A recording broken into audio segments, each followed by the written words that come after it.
فلحال کے لیے یہاں پر جگہ جگہ اسکینر رکھے گئے ہیں. آپ حضرات سے گزارش ہے کہ مسجد کے لیے جو تعاون کریں گے تو آپ اسکینر کے ذریعے بھی تعاون فرمائیے تاکہ مسجد کے لیے زیادہ سے زیادہ تعاون ہو سکے. یہ انتظامات جو ایسے ہی نہیں ہو سکتے بلکہ اس کے پیچھے بہت کام ہوتا ہے. رمضان کے اخراجات ہوتے ہیں اور پھر لائٹ وغیرہ کے اخراجات بھی ہوتے ہیں. کوئی فری میں ملنے والی چیز نہیں ہے. آپ حضرات اس کے لیے دل کھول کر دیجیے.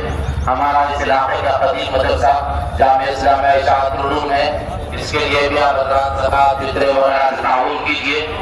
اور اس مسجد کے لیے ابھی مجھے حیرت ہوئی کہ اتنا بڑا مجمع ہے. اتنی بڑی ہماری بستی ہے امتیاز قدیم. تقریباً بستی بس کر 37-38 سال ہو گیا الحمدللہ. میں شروع سے یہاں پر ہوں.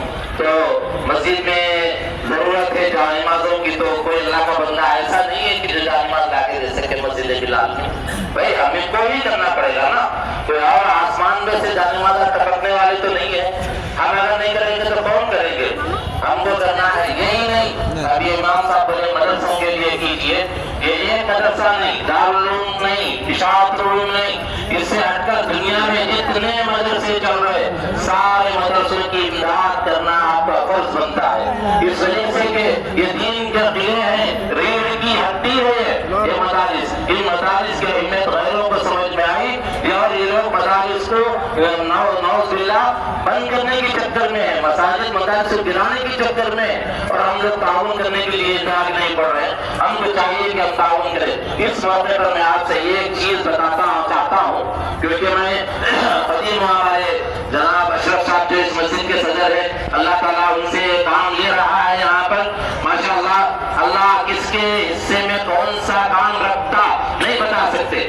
تو اب اس موقع پر خوشی کے موقع پر ہم لوگ یہاں پر جمع ہوئے ہیں. تو یہ خوشی کے موقع پر ہم اپنے آزو بازو کوئی یتیم بچہ تو نہیں ہے، کوئی اسیر بچہ تو نہیں ہے، کوئی ایسا تو نہیں ہے جو کہ ضرورت مند ہے، بیوائیں ہیں. تو ایسے لوگوں کی مدد کرنا. مدینہ المنورہ کے اندر پیارے نبی صلی اللہ علیہ وسلم جا رہے ہیں، چند بچے کھیل رہے ہیں. یہ بچہ اداس بیٹھا ہوا ہے. سرکار دو عالم کی نظر اس پر پڑی. قریب گئے، جا کر پوچھا بیٹا کیا بات ہے کیوں اداس بیٹھے ہو؟ تو اس بچے نے آپ کی بات کو توجہ نہیں دی اور بچے بھی آ گئے.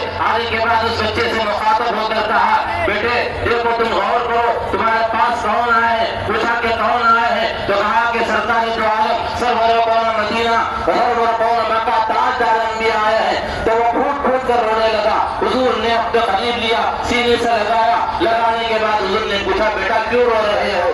تو اس بچے نے اپنی روتے ہوئے آواز میں کہا سرکار کیا کہوں، چند دن پہلے میرے والد بھی دنیا سے گزر گئے، میرے باپ بھی اور ماں دونوں کے دن گزر گئے. آج اگر میرے پاس کپڑے ہوتے، اگر میرے ماں باپ زندہ ہوتے تو اچھے کپڑے مجھے سلاتے اور سلانے کے بعد میں اس پہ پہن کر یہاں پہ خوشی کا اظہار کرتا. تو حضور نے کیا کیا، اپنے ساتھ اس بچے کو لے گئے اپنے مکان پر. لے جانے کے بعد امی جان عائشہ رضی اللہ تعالیٰ عنہا سے فرمایا عائشہ گھر میں کپڑے اچھے ہیں حسن حسین کے، جو اچھے ہیں وہ نکالو. نکال کر اس بچے کو نہلا دھلا کر پہناؤ. پہنایا. آپ صلی اللہ علیہ وسلم نے پہنانے کے بعد جب باہر نکلے تو اس بچے سے، یتیم بچے سے حضور نے پوچھا بیٹا یہ بتاؤ تمہارے ابو جب عید کی نماز کے لیے جب جاتے تھے تو کیسا جاتے تھے؟ تو اس وقت میں اس بچے نے کہا کہ اپنے کندھے پہ بٹھا کر لے کر جاتے تھے.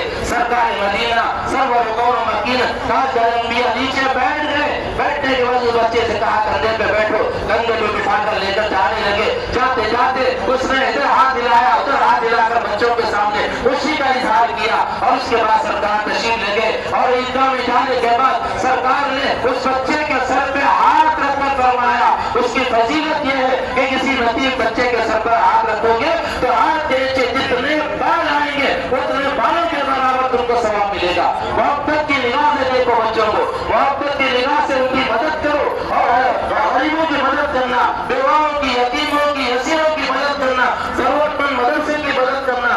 جہاں ضرورت ہے جس چیز کی اس کے لیے آگے بڑھنا. میں اب تک ہمارے مدرسے کے لیے کوئی ایسی اپیل نہیں کیا لیکن آج میں کرنا چاہتا ہوں. ہمارے پاس گولر کی ضرورت ہے.